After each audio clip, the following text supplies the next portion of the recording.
Discover how a millionaire's heartwarming test with 2 black cards exposed unexpected truths. Jim Walker stared at the glossy surface of the 2 black cards resting on the table. Their edges glimmered under the dim light, promising him power, access, and privilege.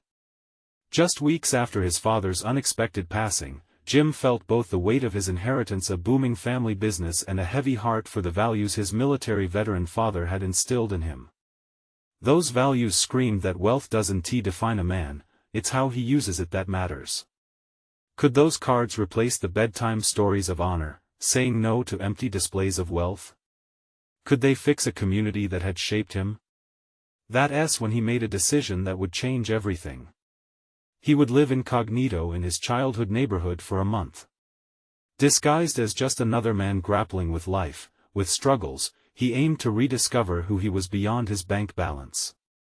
Each morning, Jim walked the familiar streets, feeling the cracks in the pavement like scars of resilience.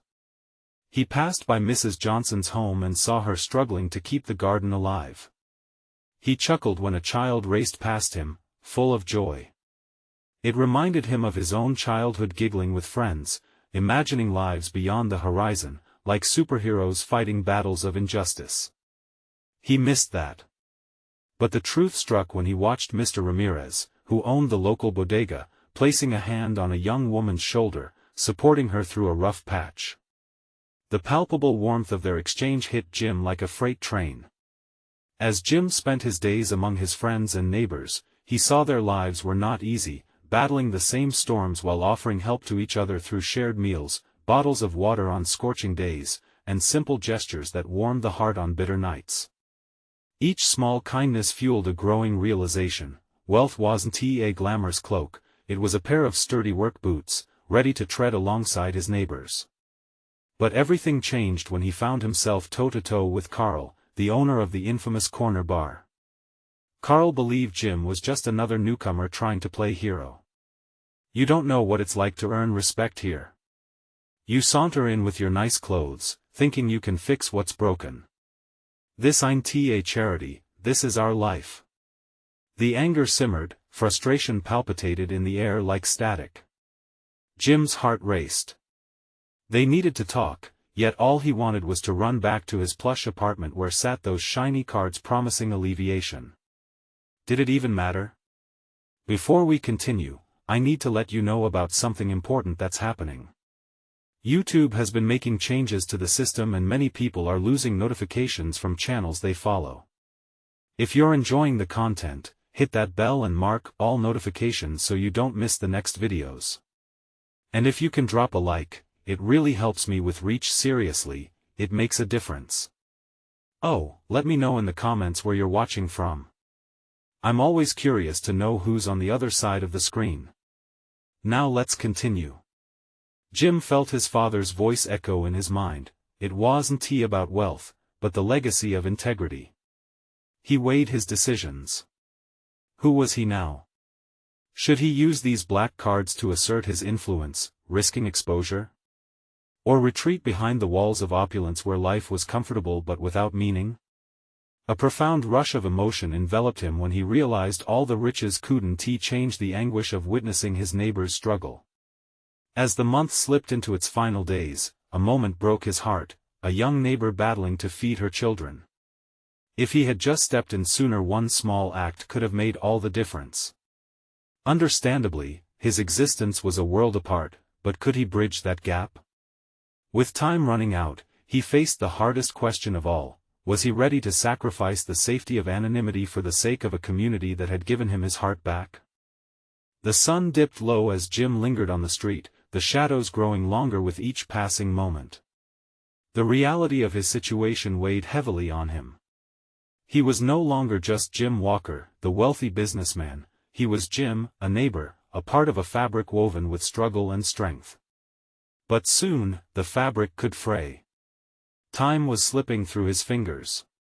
Every day brought a fresh wave of familiar faces, each one etched in his memory, their stories surfacing with striking clarity. Each interaction reminded him of the life he longed for. Across the street, he spotted the young mother, Lisa, clutching her empty grocery bag. The haunting look of worry on her face pierced straight through him. The children would be hungry again tonight. What would his father say? Jim pictured him, tall and strong, standing in the doorway, arms crossed, disappointment written across his face. The thought sent a shudder through him. He couldn't turn his back now. As much as he wanted to hide behind his wealth, the cards became less alluring with every meaningful encounter he made. That night, Jim sat on the steps of his childhood home, watching the stars as they scattered across the blanket of darkness. They twinkled as if to remind him of dreams within his reach.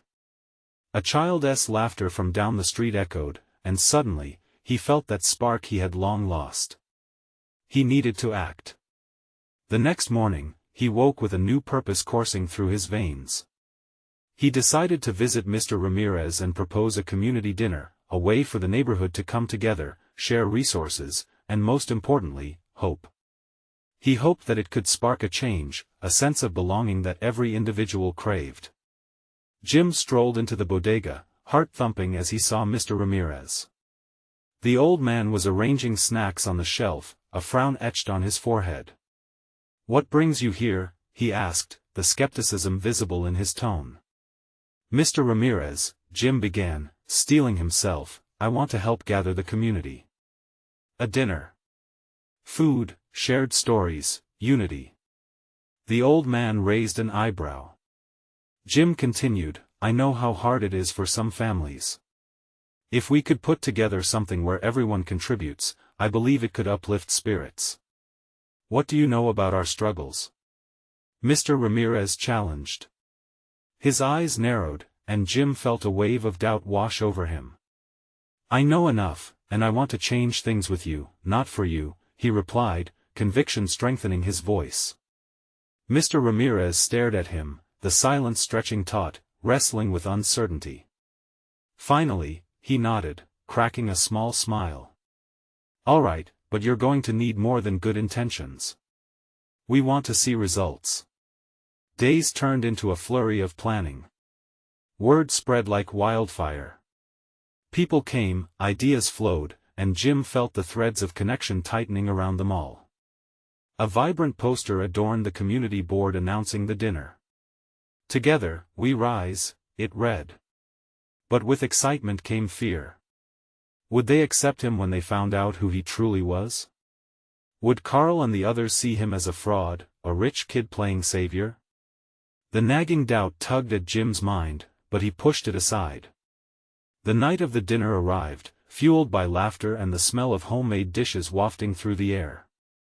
Neighbors gathered in the park, a tapestry of hope woven with shared laughter and encouragement. As he watched, warmth blossomed in his chest. When it was time to speak, Jim felt a wave of courage. He stepped up, took a deep breath, and faced the crowd. "I may have money, but that doesn't matter here. What matters is each one of you, the strength you carry, the support you offer. Together, we can change our community for the better." The applause was thunderous, but uncertainty lingered. Would they truly embrace him after the truth surfaced? As he stepped off the makeshift stage, he locked eyes with Carl lingering in the back, arms crossed, expression unreadable. Their clash had raised questions, and as the crowd swayed in celebration around him, the looming uncertainty remained. Would Carl recognize the genuine intent behind Jim's actions, or had he just opened the door to a much larger conflict within the community? He braced himself for what came next. The most important test of his new resolve had yet to unfold. The laughter and chatter of the community filled the park, a joyful symphony that wrapped around Jim's heart like a warm blanket. But the glow of the moment dimmed slightly as he caught Carl's steady gaze. The man hadn't moved, the same rigid stance threatening to snap the mood in half. Jim's pulse quickened, and he felt the eagerness of the crowd pulse against him. Was there a shadow lurking behind their smiles? A small girl darted past, her innocent laughter slicing through the tension. Jim couldn't help but smile at her carefree spirit. He had to remember that feeling. It was precisely why he was standing here tonight. Once the speeches were done and the food was served, Jim took a plate piled high with offerings, a bit of everything. The flavors melded together, yet he savored each bite, feeling grateful for the feeling of connection. He spotted Lisa nearby, dishing out portions to her children, relief seeming to seep from her every smile as they eagerly dug in. Her expression reminded Jim why he had taken this leap. But Carl wasn't moving. He stood apart, his eyes flitting around the perimeter of the gathering as though he was there to observe, not participate. Finally, Jim made his way over. "Carl," Jim said, trying to keep his tone light, "I'm glad you made it." Carl simply nodded, eyeing the crowd with a thin-lipped smile that didn't reach his eyes. "You think just throwing a dinner makes you part of this community?" he asked, crossing his arms tighter. Jim's stomach twisted. "I'm not claiming to be one of you yet, but I'm trying to understand to help." "This isn't about throwing money at problems," Carl shot back. The bluntness of his words stung, cutting through Jim's carefully constructed resolve. "Do you even know what's really wrong here? It's more than a meal." "I know that," Jim replied, his voice rising slightly. "But I want to see what I can do. You have to give me a chance." Carl tilted his head, measuring Jim as if determining his worth. The crowd behind them swelled with cheers and laughter, a stark contrast to the tension brewing between the two men. It was a moment heavy with unspoken words, unresolved conflicts, and hidden truths. "You think you can just waltz in here and change things?" Carl challenged, his frustration boiling over. "You don't even live here. What do you really know about sacrifice?" "More than you think," Jim said, his heart racing. "I used to be just like everyone else. But I let my means separate me, and I've realized how lonely that is. I understand the burdens people carry. I want to help ease them." Carl softened, just a fraction. Jim noticed the way his shoulders relaxed a little, and for a moment, the hardness was gone. "All right. Help then. But remember," Carl said slowly, "you've got a long way to go, and people remember. Actions speak louder than words, and the community will be watching." "I want to earn their trust." "Your trust," Jim said, sincerity propelling his words. He leaned closer, hoping to convey his earnestness. "Let me show you. Let us work together, not as different worlds, but as partners." As Jim extended his hand to Carl, a flicker of hesitation crossed the other man's face. The park buzzed with life around them, but this moment felt suspended in time. Could a bridge be built between their two worlds, a space for understanding and compromise?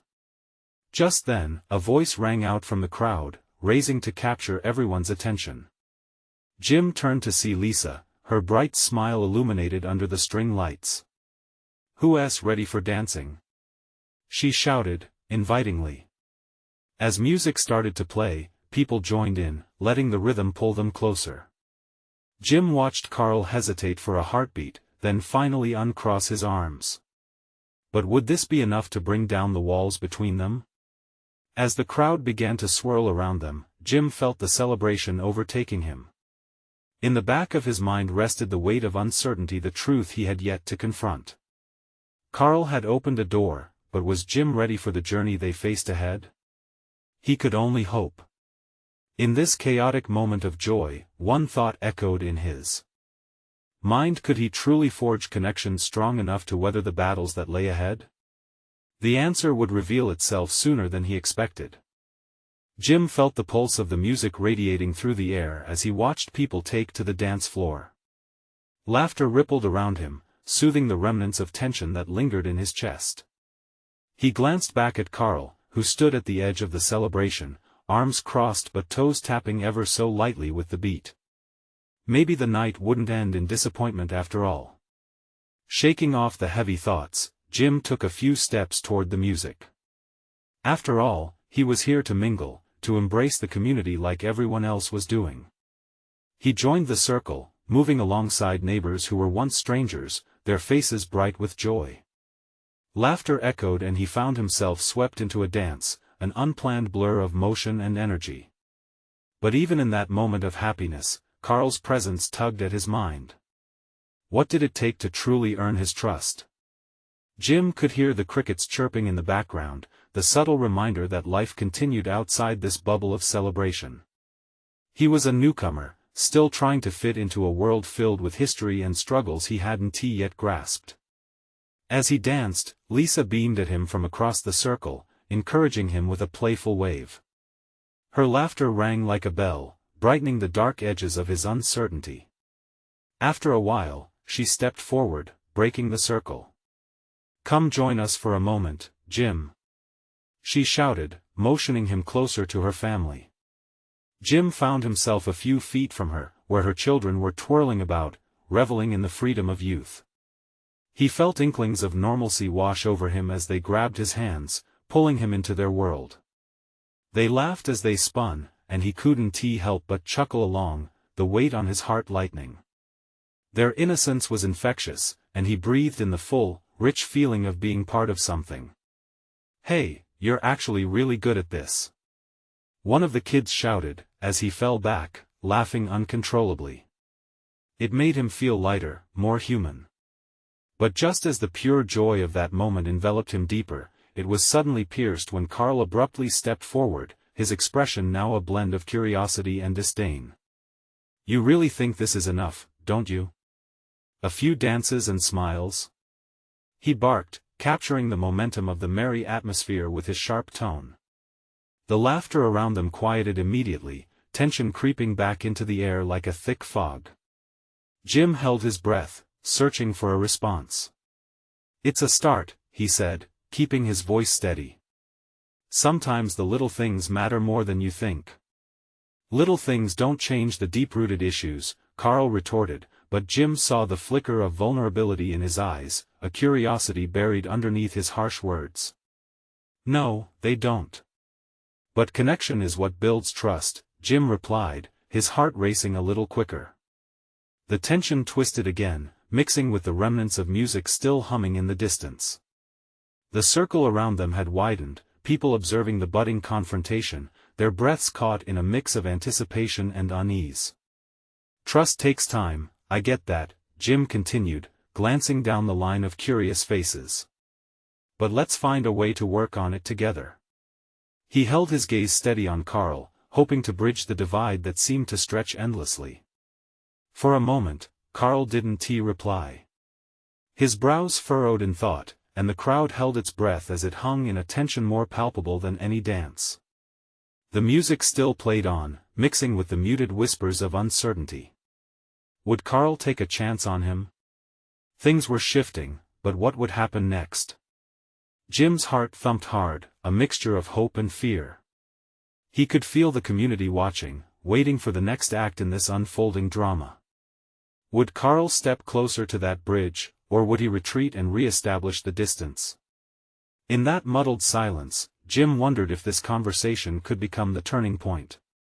What would it really take to break down the walls between them? The tension hung in the air, thick and electric. Carl's silence felt both like an eternity and an instant, a moment suspended in time where everything depended on what he would say or do next. Jim's heart raced in his chest, each beat a reminder of the fragile connection he was trying to build. "Trust is earned, not given," Carl finally said, voice low, but echoing loudly against the backdrop of music. Jim felt a mixture of relief and challenge in those words. He wasn't about to back down, not now. "What do you need from me, Carl? I want to understand. Let's dig into those deep-rooted issues." "I'm not afraid," Jim replied, leaning into the uncertainty with a firmness that surprised even him. Carl's gaze shifted around the circle, the crowd watching with bated breath.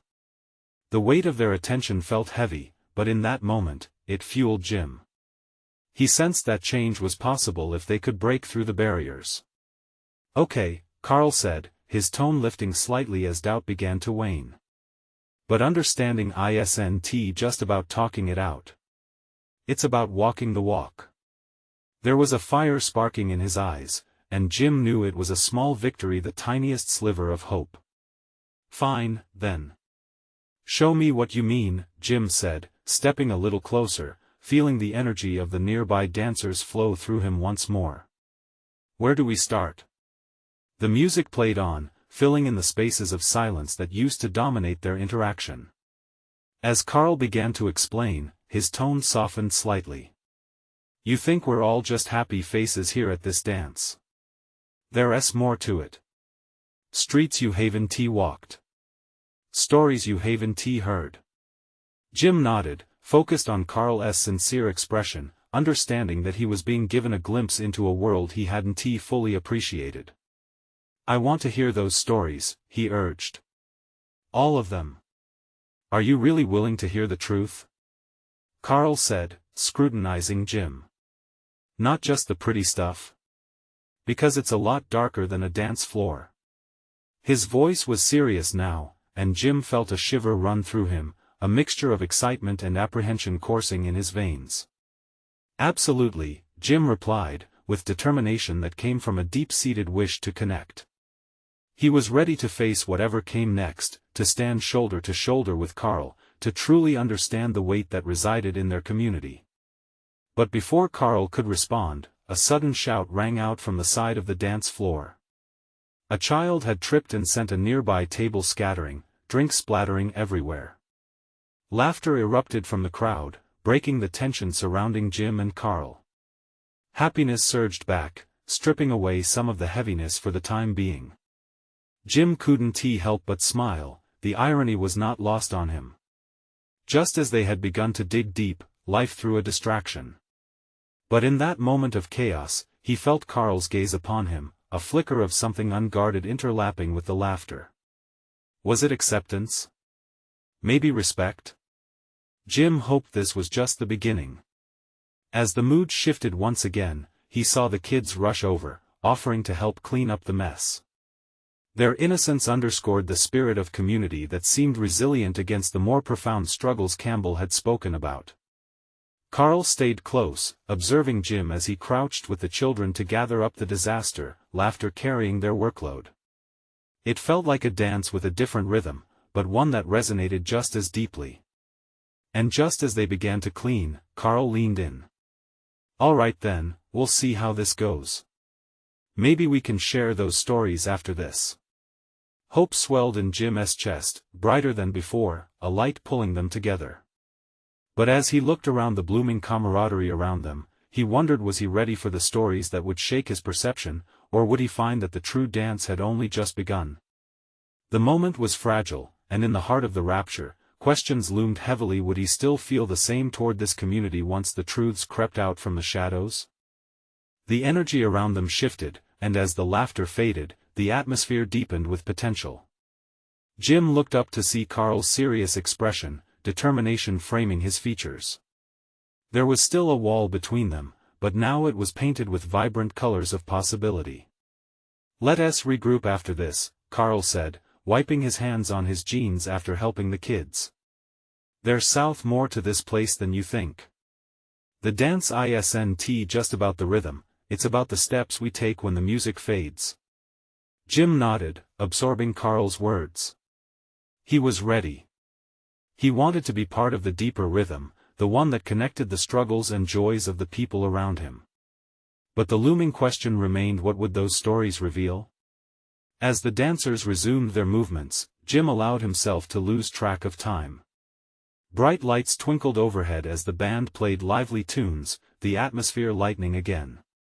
He and the children joked while picking up empty cups, each giggle removing a layer of his apprehension. Despite the fun, his mind raced. Thoughts of pain and struggle tugged at the corners of his consciousness. He didn't want to shy away from the darker stories anymore. He craved authenticity, the raw truth that painted life in all its colors, both beautiful and haunting. Hey, you alright? Carl interrupted Jim's reverie. There was a softness to his voice, an invitation that only fueled Jim's desire to connect.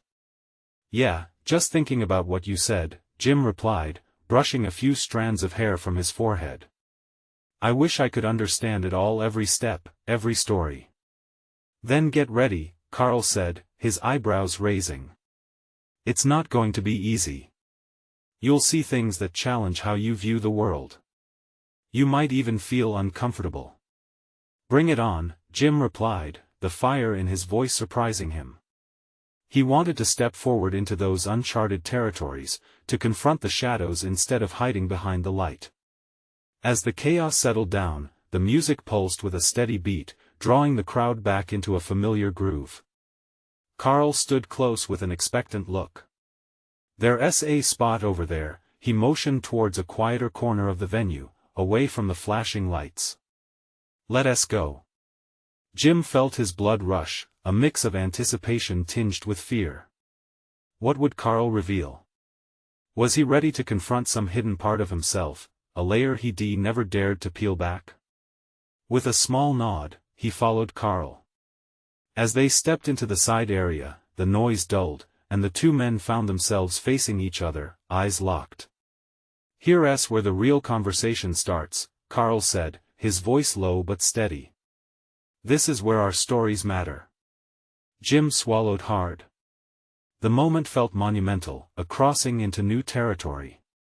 He was ready to hear the truth, ready to walk the walk. But a flutter of doubt crept in. Could he handle it? Would he accept the darker nuances hidden beneath the vibrant dance floor? The crowd faded into the background as Jim opened his mouth, a single question hanging in the air, what's the first story you want to tell me?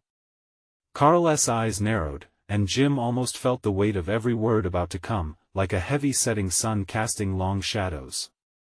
This was the moment they had both been waiting for. But as Carl began to speak, the distant sound of sirens pierced through the music, cutting sharply into their moment like a knife.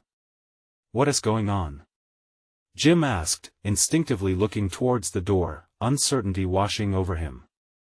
Carl's expression darkened, and Jim could see that the night was about to reveal more than he could have imagined.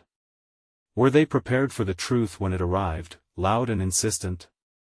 As the sirens drew closer, all he could think was, this story was just beginning. Jim's heart raced in synchrony with the rising wail of sirens.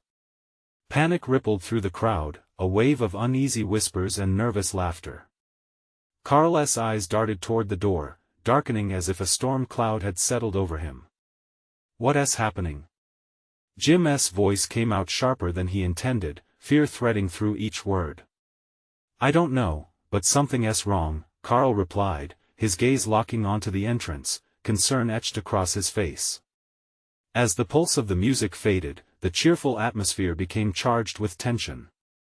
People shifted, their laughter now faded into uneasy murmurs. A vibrant world had just turned gray, and it felt like the earth had shifted beneath their feet. Jim stepped closer to Carl, needing the grounding presence of his companion. Do you think something will happen? The sirens screamed closer, drowning out the final notes of the band. Shadows flickered as the flashing lights of an ambulance cut through the dim corners of the venue like urgent claws. What stories do they bring? Jim wondered, shifting back and forth, uncertainty coating his thoughts. Would tonight shatter the newfound hope he had touched on? Stay close to me, Carl urged, his voice barely above a whisper. There was a raw tension in it, an unspoken weight that hinted at deeper fears. As the ambulance doors flung open, a small group of medics rushed inside, their movements quick and purposeful. A few onlookers stepped closer, drawn by a mix of curiosity and concern. Jim's instincts kicked in, he didn't want to watch from the sidelines anymore. We should see if anyone needs help, he said, more to himself than to Carl, a fierce determination bubbling within him. Carl hesitated, glancing at the chaos in front of them. Are you sure? It could be dangerous. I'm sure, Jim said, his voice firm this time. He wanted to understand the reality that lay beyond the dance floor, and perhaps just perhaps he could contribute to something greater. With a deep breath, they joined the throngs of people inching toward the entrance. The air thickened with anticipation and fear. Voices rose and fell around him, shocked gasps mingled with sympathetic murmurs as a stretcher rolled out, covered with a white sheet. Jim's stomach dropped. Who is it? He asked a fellow onlooker, the words dripped with worry. Not sure yet, the stranger replied, frowning deeply. But it's gotta be serious. As if sensing Jim's distress, Carl placed a steadying hand on his shoulder. We'll help where we can. But as they stepped forward, the sheet was pulled away, revealing a familiar face that sent shockwaves through Jim. It was Kevin, a friend he hadn't seen in months. No, Jim gasped, his hands balling into fists at his sides, heart pounding like a drum. Memories of laughter, late-night talks, and shared dreams surged before him, shattering the fragile peace he had just begun to build. Carl's grip tightened. Is that Kevin? Jim said, horror creeping into his voice. What happened? Shouts flew around them as more emergency personnel joined the scene. Time seemed to stretch, the world narrowing into a tunnel focused only on the now unconscious figure on the stretcher. What do we do? Jim murmured, desperation filling the air. He had wanted to delve into the deeper stories, but this wasn't what he had anticipated. The weight of reality crashed down, leaving only questions in its wake. Stay calm, Carl said, voice steady. We need to let them do their jobs first. But Jim couldn't shake the feeling of helplessness. The vibrant colors of possibility suddenly dimmed, replaced by shadows of uncertainty. With each passing second, anxiety gripped him tighter. What truths would tonight bring? What were they being thrust into, tangled in emotional stories so unexpectedly raw? As the scene unfolded, a single thought echoed through Jim's mind: this was only the beginning of something far more intricate than he had imagined. What would this night expose about friendship, connection, and the stories they were all carrying? The crowd remained frozen, a tableau of shock and worry, while medics worked around Kevin's still form. Jim could hardly breathe, the world around him faded into a background hum. He felt Carl's grip hold him steady, but it was like trying to grasp fog. Everything felt insubstantial. Is he breathing? Jim blurted, desperation clawing at his throat. He strained to catch a glimpse of Kevin's face, searching for any sign of life. Panic whispered dark thoughts in his ear, echoing fears he couldn't quite articulate. He wanted to shout for someone to do something more, to fix this, but all he could manage was a silent prayer. Carl turned to Jim, his eyes firm but softened by concern. We need to step back. Trust them to know what to do. But no buts, Jim. Carl's voice cut through the air with surprising intensity. This isn't about us right now. Jim nodded slowly, teeth clenched. He watched the medics, their swift movements like a choreographed dance. They shouted instructions, coaxing life into a situation that felt frozen in time. The gravity of the moment pressed down on him. He needed to act but felt paralyzed by fear. His heart sank lower when one of the medics began pumping Kevin's chest, a rhythm so violently out of sync with the life he remembered. Kevin had once been the life of the party, always quick with a joke, always pulling others into laughter. Now, he lay there while electricity buzzed through the crowd. Why now? Jim muttered, the question aimed at the universe. Why take him? He has so much to give. The words fell from him like heavy stones, each one punctuating his helplessness. Carl leaned closer, his voice barely above a whisper. We can't think like that. Right now, we focus on supporting what's happening. As if on cue, the crowd erupted in a shared gasp. An onlooker shouted, drawing everyone's attention back to the scene. The medic slid an oxygen mask over Kevin's face. Jim's heart raced again, fluttering with a mix of hope and fear. Please, please, please, he whispered, thoughts spiraling. Memories of Kevin flashed through his mind. The late-night gaming marathons. The jokes about their petty rivalries. All the moments that faded into the background of his life, now rising up like ghosts wanting to be honored. The sirens were deafening, underscoring the urgency with every passing moment. Joan, another friend, pushed her way through the murmuring crowd, eyes wide with disbelief. What happened? She shouted, breathless. Jim turned to face her, his lips trembling from the weight of everything he wanted to say. I don't know. He just collapsed. Joan's face blanched, a mix of fear and determination sparking in her eyes. I'm going to find out what's happening. With that, she rushed toward the medics. Jim wanted desperately to hold her back, to protect her from the rawness of the scene unfolding, but something pushed him forward. Wait. Don't. But she was lost to the chaos, focusing on an impulse that had long been buried in all of them, the pull to support a friend in need. Then, as if the universe decided to cast the scene in sharper relief, a sob broke from someone nearby, and the crowd echoed that pain, spreading like wildfire. Jim shook his head, desperately wanting to disconnect from the swell of emotions around him. Yet it felt impossible to look away from Kevin. As the medics worked with urgency, Carl spoke again, drawing Jim's attention back, his face serious. They're trained for this. We need to believe they'll do everything they can. Jim took a slow breath. He squeezed his eyes shut, focusing on the warmth of Carl's hand on his shoulder. That small connection brought forth a flicker of strength. Was that what friendship meant? Finding hope amid despair? A moment later, a sudden shout jolted through the air, commanding attention. We're losing him. At those words, Jim's heart skipped. What did it mean to lose someone?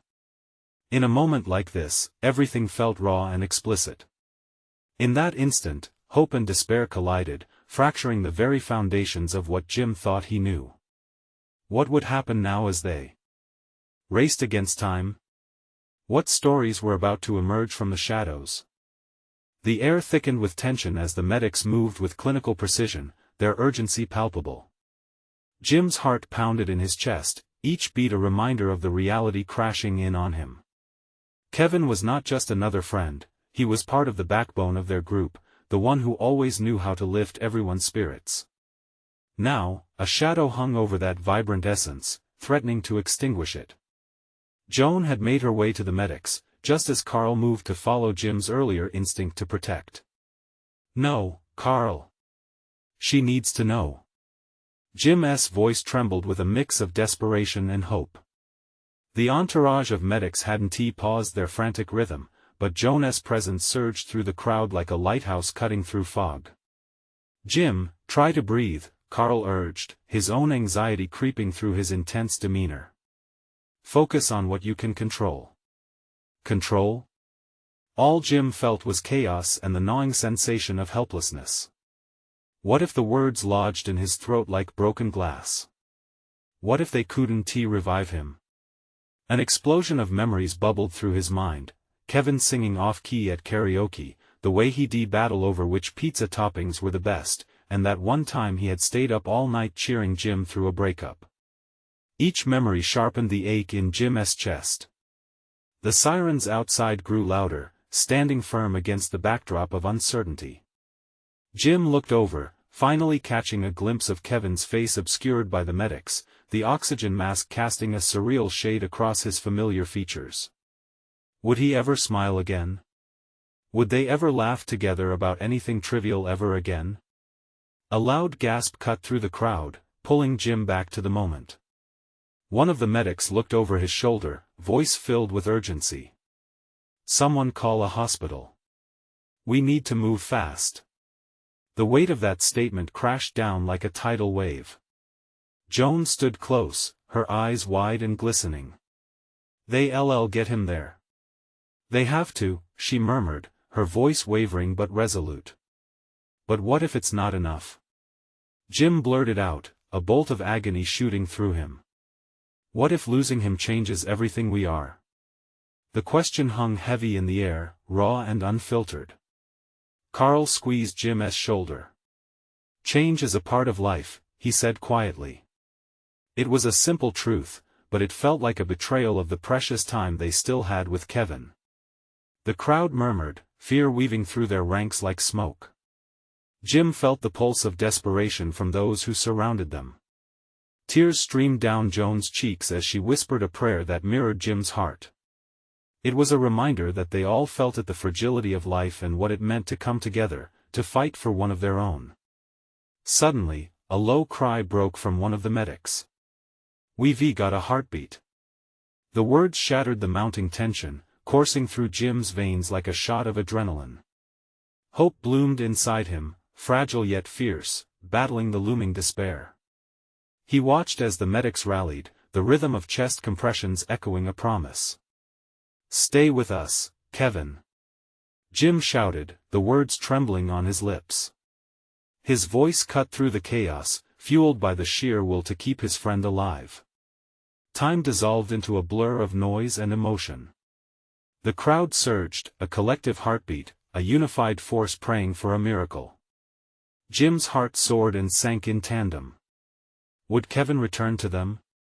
Would they ever again share in those easy moments that made life feel vibrant? Then, in the distance, headlights cut through the darkness.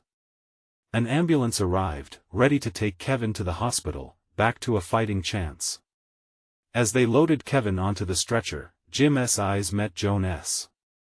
"He has to be okay," she said, breath hitching. "Everything changes, doesn't it?" Jim replied, not entirely sure who he was asking. But the question hung in the air, heavy with uncertainty about the path ahead. In that moment, fear and hope warred in the silence. What lay beyond this moment? With lives at stake, each heartbeat counted more than ever. As the ambulance doors slammed shut, sealing in Kevin and the possibility of a future, Jim realized that the challenges they would face from here on out could reshape their world forever. Would they emerge stronger, or would they fracture under the weight? The ambulance pulled away, its siren slicing through the night like a desperate plea for hope. Jim stood frozen, the harsh reality of the moment settling deep within him. The laughter, the music, the community, all of it felt distant now, like echoes of a forgotten celebration drowned out by the sirens. What are we going to do? He barely knew he was asking. His mind raced with images of Kevin, his sarcastic jokes, infectious laugh, the way he could light up a room with his spirit. Would they lose that light forever? Carl stepped beside him, his expression shifting from frustration to deep understanding. "We show up. For him. For each other.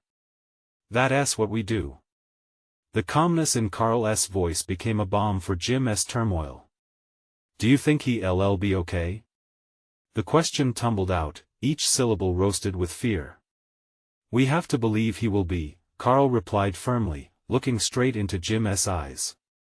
"Let's head to the hospital. We can't let this be a goodbye." In that moment, something changed inside Jim. A flicker of determination ignited in his chest. "You're right. We've got to be there for him." As they began walking toward the hospital, a wave of neighbors drifted together, each person drawn to be present during this chaos. The group shifted toward the cars, their footsteps echoing with an eerie rhythm, an unspoken pledge to stand united. Each person carried the weight of fear, but they mirrored Jim's resolve. Life had thrown a curveball, and together, they would face it. The drive to the hospital felt surreal. Anxiety throbbed in the silence, but Jim could feel the warmth of solidarity radiating from those around him.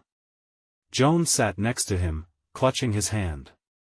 "It's okay to be scared," she said softly. "We have each other." Time slipped through their fingers as they arrived at the hospital, navigating the sterile halls that echoed with urgency.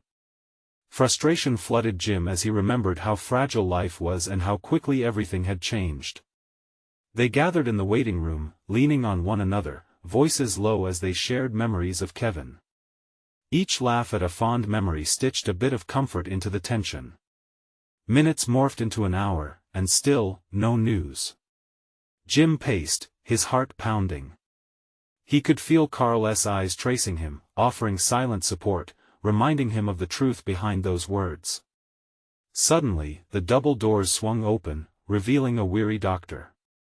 The room fell silent, each face turned toward the doctor, a mix of fear and hope reflecting in their eyes.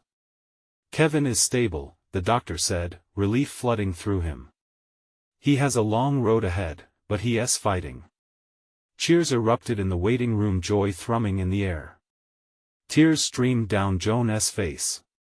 Jim felt as if a weight had been lifted off his soul, replaced with a fierce pride for the fight that Kevin was ready to face. "Can we see him?" Jim asked before he even realized the urgency was slipping out of him. "Yes," the doctor nodded. "But just one at a time for now." Jim stepped in first, the sterile scent of the room brushing against him. He found Kevin lying on a hospital bed, still but breathing, the rhythmic beeps of the machines grounding him in reality. The sight made Jim's heart ache. He was alive, and in his heart, that was all that mattered. "Hey, Kev," Jim whispered, his voice breaking. "You better wake up, or I'm going to start talking about all those embarrassing moments you had." He chuckled softly, weaving memories of late-night gaming marathons and pizza debates into the silence. "Your jokes aren't done yet. We need you back. Fight for us, buddy." Tears slipped down his cheeks, not from sorrow, but from the weight of love, gratitude, and determination. And suddenly, he felt the importance of just being there, of cherishing moments shared and ones still to come. It was more than just survivor instinct, it was family, a bond sewn together in trials, laughter, and tears. Though Kevin remained still, the heart that beat for him was surrounded by an army of love and resilience. This community, this family had just begun to understand its strength, and it blossomed between them with each heartbeat. Jim stepped out of the room feeling lighter, a weight on his shoulders replaced by hope, a new story now unfolding. As he returned to the waiting area, he realized he wasn't just chasing after Kevin's spirit, he was also embracing the lessons he had learned through this struggle. The value of strength in unity, the importance of every shared moment, and the understanding that life can shift the narrative in an instant. The group sprang to life around him, their conversation spilling over into laughter once more, memories circling back. "Together," Carl said, clapping Jim on the shoulder, "we can make this community shine." Jim nodded, a radiant smile lacing his lips. They had only just started to understand the rhythms of their lives together, the dance of hardship and joy that now painted their stories. As the night drew to a close, Jim felt the promise of a new beginning. One that embraced the truth of each other, forged in the fires of struggle and united by love. "From now on," Jim declared to the gathered friends, "we rise together. Let us not just be neighbors but family in this dance of life." And together, they stepped forward into an uncertain future, hearts full and hands joined, a true testament to the power of a united community. This is the moment we've all been waiting for. If you felt a spark of hope, subscribe immediately to the channel so you don't miss your next exclusive stories. Leave a like right now to feed the algorithm and keep this transformation alive. I want to hear from you. Comment your reactions and feelings about the ending below. And don't wait not even one more second to share this video with 5 friends who need to see this incredible journey of growth. Your support means the world.